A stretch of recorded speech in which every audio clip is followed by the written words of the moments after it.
There is Tropical Storm Dolly from space. We officially have Tropical Storm Dolly in the Atlantic Basin as of the morning of August 27th. And if you're looking at this track and you keep up with tropical systems, you might have some worries. Hi, my name is Brittney. I'm a meteorologist with WeatherBug. Let's break down this forecast for Tropical Storm Dolly because it is an interesting one. As of right now, Tropical Storm Dolly has sustained winds of about 40 miles per hour and it's moving towards the west.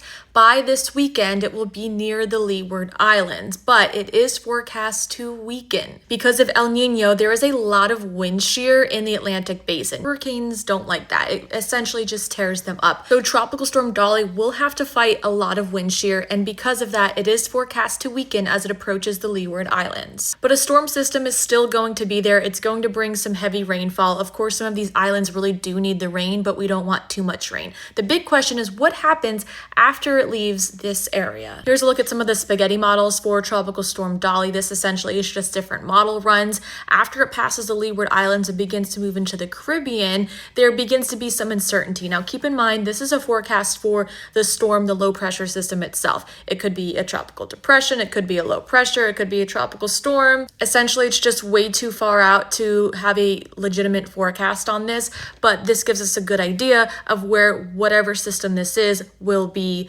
next week. So could we see some re-strengthening of Dolly after it encounters some wind shear and weakens?